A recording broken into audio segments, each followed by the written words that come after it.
Hi friends, welcome back to my channel Uma's life Tamil. நம்ம இன்னைக்கு சூப்பராக ஒரு காலையில் எழுந்து அவசர அவசரமாக எப்படி நான் லஞ்ச் சமைச்சேன்றதான் பார்க்க போகிறோம்.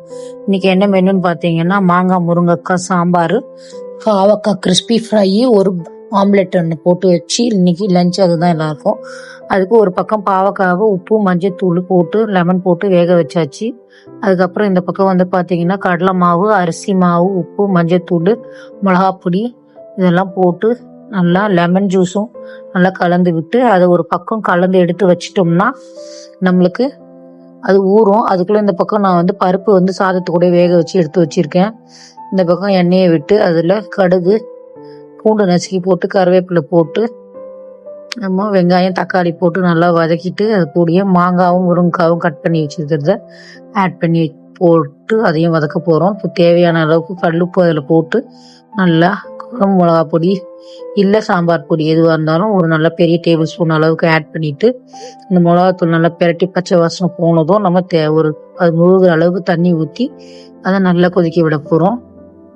நம்ம வீடியோவை வந்து ஃபஸ்ட் டைம் பார்க்குறவங்களா இருந்தால் நம்ம சேனலுக்கு உங்களை வந்து வெல்கம் பண்ணுறேன். நம்மளோட ஃபேமிலிக்கு, உமாஸ் லைஃப் தமிழ் சேனல் ஃபேமிலிக்கு.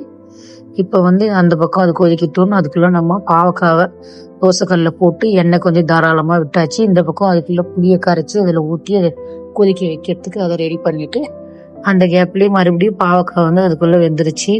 நான் உங்களுக்கு வீடியோ ரொம்ப லென்த்தியாக போகக்கூடாதுன்னு உங்களுக்கு கம்மியாக காட்டிக்கிட்டு இருக்கேன். இது செய்யறதுக்கு எப்படியும் 1/2 hour ஆயிடுச்சு, 1 hour.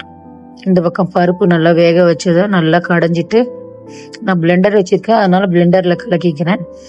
நீங்கள் வந்து மற்ற வச்சிருந்தாலும் ஓகே, இல்லை மிக்சியில் கூட ஒரு அடி அடித்து ஊற்றலாம். ஆனால் மிக்சியில் அடிக்கும்போது ஆறுனதுக்கப்புறம் அடிங்க. இந்த பிளெண்டர் வச்சிருக்கிறதால நம்ம சுட சுட அடித்தாலும் ஒன்றும் பிரச்சனை இல்லை, அதுதான் இதோட ப்ளஸ். இப்போ அதையும் ஊற்றிட்டு நல்லா அந்த பருப்பு சாம்பார் வந்து கொதிக்கட்டும். அதுக்குள்ளே நம்ம வந்து இந்த பக்கம் பாவக்காய் வெந்துருச்சான்னு அதை அப்படியே எடுத்துட்டு வந்து பாருங்க. நல்லா எண்ணெய் கொஞ்சம் இதுக்கு தாராளமாக விட்டாதான் கொஞ்சம் நல்லா கிறிஸ்பியாக வரும். அடுத்த பேட்ச் வந்து போட்டாச்சு. இந்த பக்கம் நல்லா சாம்பாரும் கொதி வந்துருச்சு. மாங்காய் முருங்கை சாம்பார் யாராருக்கெல்லாம் பிடிக்கும்னு சொல்லுங்க. எனக்கு எங்கள் வீட்டில் எல்லாருக்குமே வந்து மாங்காய் வந்து ரொம்ப பிடிக்கும். எங்கள் அத்தை அடிக்கடிக்க ஒரு டைலாக் கூட சொல்லுவாங்க, மாதா ஊட்டாத சோறு மாங்காய் ஊட்டுன்னு. அந்த மாதிரி ரொம்ப பிடிக்கும். அந்த சாம்பாரில் கொதிக்கும் போது அந்த பருப்பு மேலே வந்தது, அந்த நுர மாதிரி இருக்கிறத அள்ளி போட்டுட்டேன். இந்த பக்கம் அதுக்குள்ளே சாதத்தை ஒரு கிண்ணத்தில் போட்டு மாற்றி நான் வந்து ஆற வைக்கிறேன். நான் வந்து எலக்ட்ரிக் ரைஸ் குக்கர் வச்சுருக்கேன், அதனால் அதில் தான் வச்சுருவேன் ரைஸ். மோஸ்ட்லி காலையில் டைம் இருந்ததுன்னா. இந்த பக்கம் நல்லா சாம்பார் கொதிச்சிட்டே இருக்குது பாருங்க. மாங்காவும் முருங்காவும் செம்ம டேஸ்ட்டுங்க. இந்த காம்போ ரொம்ப சூப்பராக இருந்தது. ரெடி ஆயிடுச்சு. அதில் புளியும் நம்ம கரைச்சி ஊற்றி அதுவும் ஒரு கொதி வந்துருச்சு. இப்போ வந்து நம்ம கொத்தமல்லியை வந்து ஃப்ரெஷ்ஷாக கட் பண்ணி அதில் ஆட் பண்ணிவிட்டு மூடி வைக்கிறேன். எப்பயும் நெய் வந்து ஆட் பண்ணுவேன், இன்றைக்கி நெய் இல்லாததால் பட்டர் போட்டு நான் மூடி வச்சுட்டேன். நீங்கள் வந்து இதை கண்டிப்பாக ட்ரை பண்ணி பாருங்கள். நெய் இருந்து ஒரு ஸ்பூன் விட்டு அதை மூடி வச்சிட்டோம்னா ரொம்ப டேஸ்ட்டாக இருக்கும் சாம்பார். இப்போது ஒரு ஆம்லெட் ஒன்று போடுறோம். முட்டையை உடச்சி ஊற்றி பெப்பரு, உப்பு, மஞ்சத்தூள், அவ்வளோதான். ரெகுலர் ஆம்லெட் தான், ரொம்ப சூப்பராக டேஸ்டியாக இருக்கும். அதுக்கப்புறம் வந்து இந்த வீடியோ இவ்வளோ நேரம் பார்க்குறீங்கனாலே உங்களுக்கு ஏதோ ஒரு வகையில் ஹெல்ப்ஃபுல்லாக இருக்குன்னு நினைக்கிறேன். உங்களுக்கு பிடிச்சிருந்தா கண்டிப்பாக லைக் பண்ணி ஷேர் பண்ணி சப்ஸ்கிரைப் பண்ண மறந்துடாதீங்க. இப்போ சாதம் ஆற வச்சாச்சு. இந்த பக்கம் ஆம்லெட்டும் ரெடி ஆகிட்டு இருக்கு. இப்போது நம்ம அந்த சாதத்தில் இந்த மாங்காவையும் முருங்காய் சாம்பார் போட்டு நல்லா கலந்து இந்த மாதிரி நம்ம சாப்பாடு காட்டி கொடுக்கும்போது எங்கள் வீட்டில் என் பசங்க கண்டிப்பாக கொஞ்சம் கூட மிச்சம் வைக்காமல் சாப்பிட்டு வந்துடுவாங்க. அதே மாதிரி பாவக்காவை கண்டிப்பாக இந்த மாதிரி ட்ரை பண்ணி பாருங்கள். பிடிக்காதவங்க கூட சாப்பிடுவாங்க, அதில் வந்து கசப்பே இருக்காது.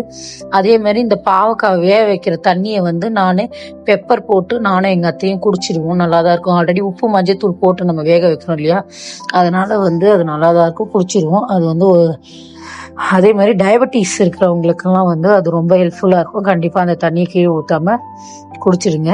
அவ்வளோதான். நல்லா சாதம் போட்டு கலரி அதை நம்ம வந்து கட்டியாச்சு. இதுதான் இன்றைக்கி எங்கள் வீட்டு லஞ்சு. உங்களுக்கு இது பிடிச்சிருந்தா எப்பயும் போல் லைக் பண்ணிவிடுங்க. இன்னொரு சூப்பரான நல்ல ஹெல்த்தியான ரெசிபியான வீடியோவில் நம்ம பார்க்கலாம். பாய். தேங்க்ஸ் ஃபார் வாட்சிங்.